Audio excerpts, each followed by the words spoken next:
ನಮಸ್ಕಾರ. ನಾನು ನಾಗರಾಜ್ ಶೆಟ್ ಅಂತ ಉತ್ತರ ಕನ್ನಡ ಡಿಸ್ಟಿಕ್ ಕುಮಟಾದಿಂದ ಮಾತಾಡ್ತಿದ್ದೀನಿ. ಉತ್ತರ ಕನ್ನಡ ಲೋಕಸಭಾ ಚುನಾವಣೆಗೆ ಅಭ್ಯರ್ಥಿಯಾಗಿದ್ದೀನಿ ಮತ್ತು ಕುಮಟಾ ಹೊನ್ನಾವರ ವಿಧಾನಸಭಾ ಕ್ಷೇತ್ರದ ಅಭ್ಯರ್ಥಿಯಾಗಿದ್ದೀನಿ. ನನ್ನ ಚಿರುಪರಿಚಿತ.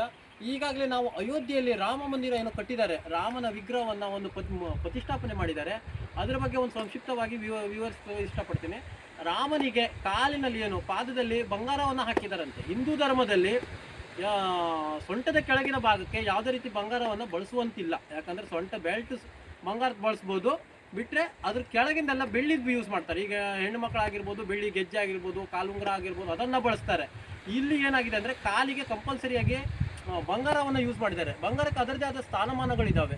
ಅದಕ್ಕಾಗಿ ಬಂಗಾರವನ್ನು ಬಳಸಿರೋದು ಅವ್ರಿಗೆ ಗೊತ್ತಿಲ್ಲ ಕಾಣ್ತದೆ ಹಿಂದೂ ಸಂಪ್ರದಾಯ ಯಾವ್ಯಾವ ರೀತಿ ಇದೆ ಅಂತ. ಬಂಗಾರ ಬಳಸಿರೋದು ಕೂಡಲೇ ತೆಗಿಬೇಕು. ಯಾಕಂದರೆ ಮರ್ಯಾದೆ ಪುರುಷೋತ್ತಮ ರಾಮನಾದರೂ ಕೂಡ ಯಾವುದೇ ರೀತಿಯಾದಂಥ ಅವರ ಕಾಲದಲ್ಲಿ ಬಂಗಾರವನ್ನು ಕಾಲಿಗೆಲ್ಲ ಬಳಸಲಿಲ್ಲ ಅವರು. ಯಾಕಂದರೆ ಯಾವುದು ದೇವತೆಗಳು ಕೂಡ ಯಾರೂ ಕೂಡ ವೇದಾವಿಗಳು ಕೂಡ ಬಳಸಲಿಲ್ಲ. ಆದರೆ ಇಲ್ಲಿ ಅಯೋಧ್ಯೆಯಲ್ಲಿ ಅವ್ರಿಗೆ ಕಾಲಿಗೇನೋ ಬಂಗಾರದ ಒಂದು ಇದು ಪಾದಕ್ಕೆ ಹಾಕಿದ್ದಾರೆ ಅನ್ನುವಂಥದ್ದು ನಾನು ಪ್ರತಿಷ್ಠಾಪನೆ ಸಮಯದಲ್ಲಿ ಕೇಳಪಟ್ಟಿದ್ದೆ. ಅದಕ್ಕಾಗಿ ಅದು ಬಂಗಾರದ ಒಂದು ಇದನ್ನು ತೆಗಿಬೇಕಂದ್ಕೊಂಡು ನಮ್ಮದೊಂದು ಬೇಡಿಕೆಯನ್ನು ನಾವು ಇಡ್ತಾ ಇದ್ದೀವಿ.